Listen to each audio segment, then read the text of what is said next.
यदि आप नए इन्वेस्टर्स हैं और म्यूचुअल फंड में इन्वेस्ट करने वाले हैं और आपके मन में बहुत सारे सवाल हैं, तो नमस्कार दोस्तों, मैं हूं Akshay Jain, director Swaraj Finpro private limited. जब हम इन्वेस्टमेंट करने जाते हैं, सबसे पहले एक बहुत अहम सवाल आपके मन में आता होगा कि NAV क्या होती है और यूनिट्स क्या होती हैं। तो आज मैं आपको इनका जवाब दूंगा, बने रहिए वीडियो के अंत तक। NAV का मतलब होता है नेट एसेट वैल्यू, यानी कि एक पर्टिकुलर म्यूचुअल फंड की पर्टिकुलर उस दिन में क्या कीमत है, उसका क्या रेट है, उसको बोलते हैं NAV। और जब हम म्यूचुअल फंड परचेस करते हैं, जो आपका खरीदने का माप होता है, आपने म्यूचुअल फंड खरीदा है तो उसको किस नाप में मापा जाए, उसका ना केजीज होते हैं, ना ग्राम होता है, ना लीटर होता है, तो कुछ तो उसका माप देना पड़ेगा कि आपका इन्वेस्टमेंट किस रेशो में आपको अलॉट हुआ है। तो सेबी ने उसके लिए एक माप बनाया है जिसको हम बोलते हैं यूनिट्स, यानी कि आपने 100 रुपए या 1000 रुपए इन्वेस्ट किए, आपको उसको किस अनुपात में आपको म्यूचुअल फंड अलॉट हुआ, उसको हम बोलेंगे यूनिट्स। इसको एग्जांपल से समझते हैं कि एक बॉल का पैकेट है जिसको अपन बोलेंगे फंड। कोई भी एक पर्टिकुलर फंड है, उसको मैंने बोला बॉल का पैकेट।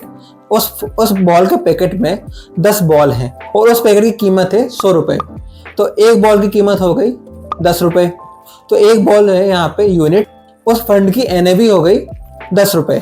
कल को यदि आप उस बॉल को बेचने जाते हैं तो उसकी मार्केट वैल्यू यदि 110 रुपये हो जाती है पैकेट की, तो उसकी एक बॉल की कीमत हो जाएगी 11 रुपये, यानी कि NAV हो गई 11 रुपये।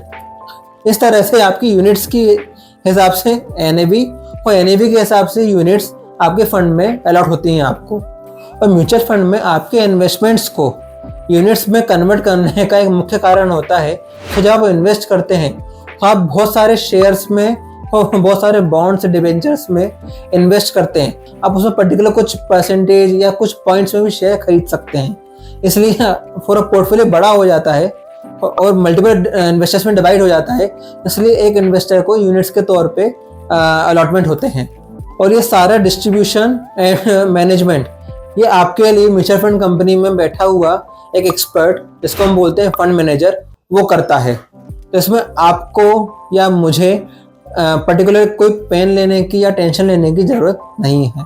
हम खुशी खुशी अपना इन्वेस्टमेंट कर सकते हैं और आगे बढ़ सकते हैं। यहाँ पर गौर करने वाली बात यह है कि जितनी ज़्यादा NAV रहेगी उतने कम यूनिट्स अलॉट होंगे, और जितनी कम NAV रहेगी उतने ज़्यादा यूनिट्स अलॉट होंगे। और NAV जो है आपकी मार्केट वैल्यू, यानी कि शेयर मार्केट के अप एंड डाउन के हिसाब से भी चेंजेस होते हैं। यानी कि मार्केट डाउन आता है तो आप ज़्यादा इन्वेस्टमेंट करें ताकि आपको ज़्यादा यूनिट्स मिले, और जब मार्केट अप जाता है तो पर यूनिट की वैल्यू आपकी बढ़ जाती है तो आपको ज़्यादा गेन होता है। मुझे पूरी उम्मीद है कि आपको ये वीडियो पसंद आई होगी और आपको NAV को लेके जो डाउट्स हैं वो क्लियर हुए होंगे। ऐसे ही और सवालों के जवाब पाने के लिए हमारे चैनल को फॉलो करते रहिए, सब्सक्राइब करते रहिए और अपने दोस्तों के साथ भी शेयर करें। अब अगले वीडियो में हम बात करेंगे कि म्यूचुअल फंड में इन्वेस्ट करने का सबसे अच्छा और सही तरीका क्या है। तब तक के लिए धन्यवाद। Keep investing, happy investing.